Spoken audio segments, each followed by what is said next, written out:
Hello दोस्तों, कैसे हैं आप लोग। स्वागत है मेरे YouTube चैनल अक्की की पाठशाला में। तो आज हम लोग यूपीपी के लिए जीएस को कवर करने के लिए एक सीरीज शुरू कर रहे हैं, जिसका आज पहला पार्ट है।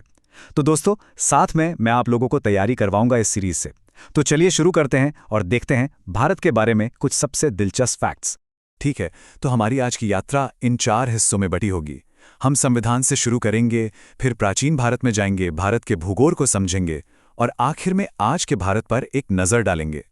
चलिए सबसे पहले बात करते हैं भारत के संविधान की। लेकिन हम सिर्फ कानूनों की बात नहीं करेंगे, बल्कि उस कला और उन लोगों की भी बात करेंगे जिन्होंने इसे अपने हाथों से बनाया।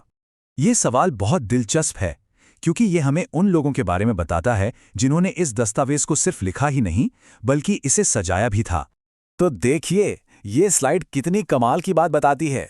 हमारा संविधान सिर्फ वकीलों का काम नहीं था, ये कला का भी एक बेहतरीन नमूना है।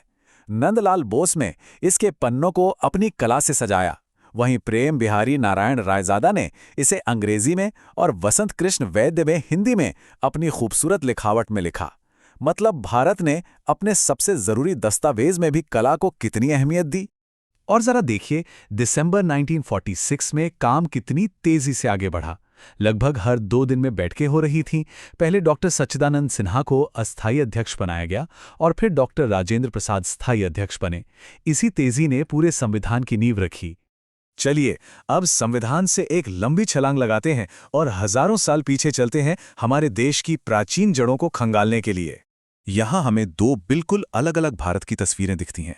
एक तरफ है सिंधु घाटी सभ्यता, एक शहरी सभ्यता जहाँ सुनियोजित शहर थे, व्यापार होता था, और दूसरी तरफ है ऋग्वैदिक काल, जो ज्यादातर गांवों और खेती पर आधारित था, जहां घोड़े और संस्कृत भाषा का इस्तेमाल शुरू हुआ।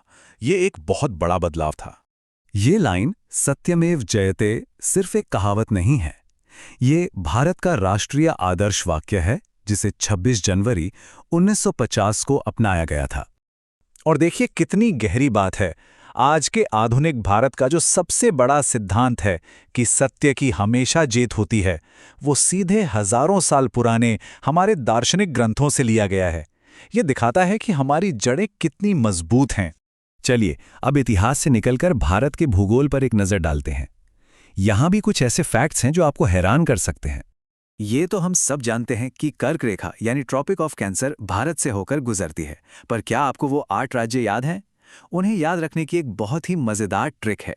बस ये एक लाइन याद रख लीजिए, मित्र पर गमछा झार। देखिए, मि से मिजोरम, त्र से त्रिपुरा, प से पश्चिम बंगाल, र से राजस्थान, ग से गुजरात, म से मध्य प्रदेश, छा से छत्तीसगढ़ और झार से झारखंड। हो गए ना सारे 8 राज्य याद, एकदम आसानी से। अगर भारत के आकार की बात करें तो ये हैं क्षेत्रफल के हिसाब से 4 सबसे बड़े राज्य। राजस्थान सबसे ऊपर है, फिर मध्य प्रदेश, महाराष्ट्र और उत्तर प्रदेश। ये चारों मिलकर ही देश का एक बहुत बड़ा हिस्सा बनाते हैं। और ये एक ऐसा फैक्ट है जो सच में हैरान कर देता है। दुनिया का सबसे बड़ा नदी द्वीप यानी नदी के बीच बना आइलैंड माजुली कहीं और नहीं बल्कि भारत में ही ब्रह्मपुत्र नदी पर है।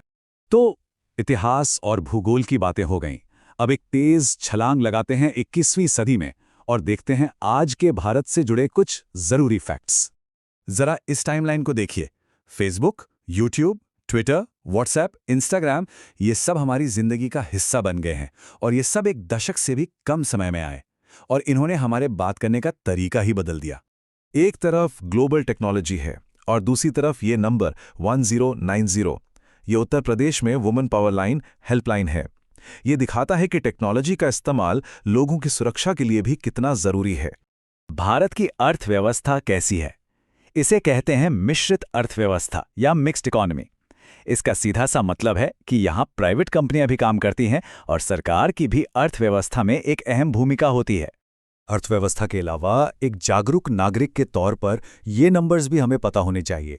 ये कुछ जरूरी हेल्पलाइन नंबर हैं जो आपातकालीन स्थिति में या किसी मदद के लिए हमें सही जगह से जोड़ते हैं। और चलिए इस चर्चा को एक सवाल के साथ खत्म करते हैं। दुनिया अक्सर सैन्य और आर्थिक शक्ति, जिसे हार्ड पावर कहते हैं, उस पर ध्यान देती है, लेकिन भारत सॉफ्ट पावर इंडेक्स में 28वें नंबर पर है, यानी अपनी संस्कृति, अपने विचारों से दुनिया को प्रभावित करने की ताकत। तो असली सवाल ये है कि 21वीं सदी में असली ताकत क्या है, सैन्य शक्ति या फिर सांस्कृतिक प्रभाव? सोचिएगा जरूर।